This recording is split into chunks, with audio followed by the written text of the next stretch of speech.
അനന്തു നവകേരള സദസ്സിന് 7 ലക്ഷം രൂപ നൽകി. മുൻ ചീഫ് സെക്രട്ടറി അനന്തുവിനെ വഴിവിട്ട് സഹായിച്ചു.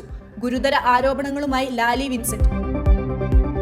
പാതിവില തട്ടിപ്പ്. മാസങ്ങൾക്ക് മുമ്പ് സ്പെഷ്യൽ ബ്രാഞ്ച് മുന്നറിയിപ്പ് നൽകി. അവൻ ജയിലിൽ നിന്നിറങ്ങിയാൽ എന്നെയും കൊല്ലും. നിർണായക വെളിപ്പെടുത്തലുമായി പ്രതിയുടെ അമ്മ.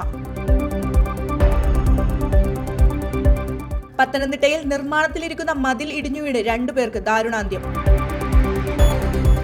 കടുവയുടെ സാന്നിധ്യം സ്ഥിരീകരിച്ച കുളങ്ങാട്ടുകുഴി മേഖലയിൽ നിരീക്ഷണം ശക്തമാക്കി.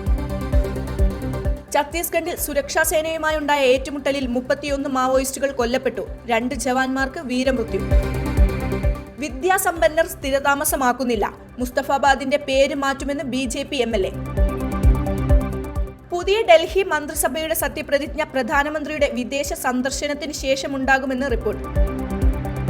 കൊലയാളി വംശീയവാദിയായ ക്രിസ്ത്യൻ യുവാവ്. വാർത്തകൾക്കൊപ്പം നൽകിയത് മുസ്ലിം ആൺകുട്ടിയുടെ ചിത്രം. സ്വീഡനിലെ കൂട്ടവെടിവെപ്പിന്റെ കവറേജിൽ BBCക്കെതിരെ വിമർശനം. ഡക്കറ്റിനും റൂട്ടിനും അർദ്ധ സെഞ്ചുറി. ഏകദിനത്തിൽ ഇന്ത്യക്ക് 305 റൺസ് വിജയലക്ഷ്യം.